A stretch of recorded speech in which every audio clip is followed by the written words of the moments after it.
大家好，欢迎来到佳佳睡眠小教室，我是德六，我是哪个 Jack？ 德六，我跟你讲一个故事。去年呢还没有lockdown之前，然后我就从吉隆坡飞到那个济州岛。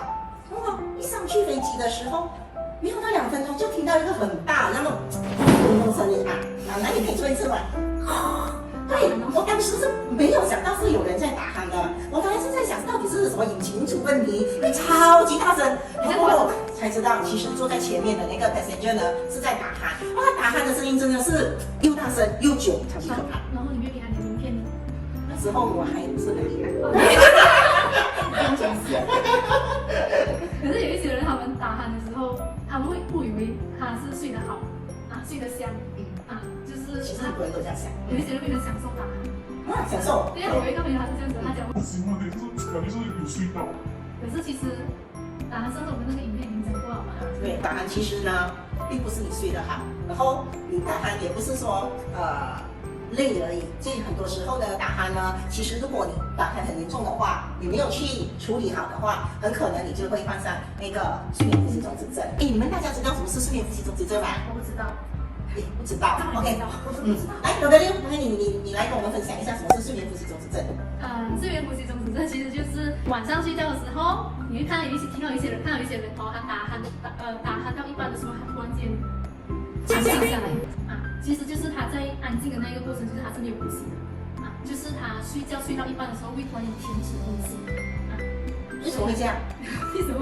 你不是更知道吗？就是他为什么会停止呼吸，是因为我们在打鼾的时候，我们除了氧气不够的同时，我们也会吐出很多的二氧化碳。对，我们的大脑呢，它在认知那个呼吸机制的这一个过程的时候，它只会认得二氧化碳。对，所以当你的那一个身体排出太多二氧化碳，你的大脑就会觉得现在身体没有二氧化碳了，很好，这样子我们就停止呼吸啊。所以其实在这一个过程其实很危险的，因为你的大脑它可以知道，哎，现在那二氧化碳已经不够了，它突然间知道你这个身体其实是没有在呼吸的状态，他就会突然间就会要叫那个病人起来呀，所以那个病人会突然间惊醒啊，其实是因为这个。所以你可以看一下哦，如果你身边的人是在打鼾的，然后很大声，突然间静下来，那个静下来并不是好事哦，静下来是他没有呼吸，然后突然间你会贴着又在有卡到啊，或者是呛到的那种啊，所以真的是要很小心。如果身边你家人还是什么，真的，因为我们也会发现哦，其实在我们周围啦，都会时常听到说一些人，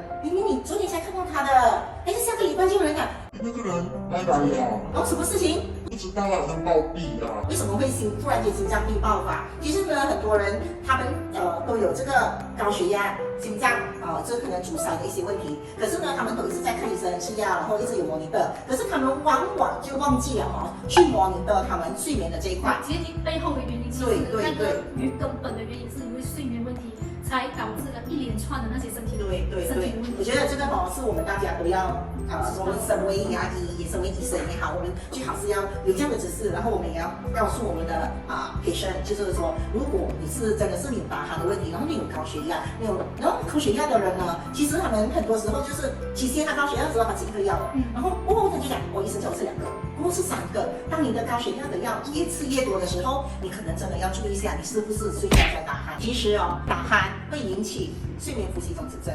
睡眠呼吸中止症呢，所引起的其他有关系的那些慢性疾病其实是很多，所以呢，我们就可能下一次我们再来跟大家一起分享还有哪一些影响健康的后遗症。OK， 我们这次影片就到这里，喜欢我们影片的话就 Like、Share、Subscribe， 拜拜。其实打鼾会引起睡眠呼吸中止症。睡眠呼吸中止症呢，所引起的其他有关系的那些慢性疾病其实是很多。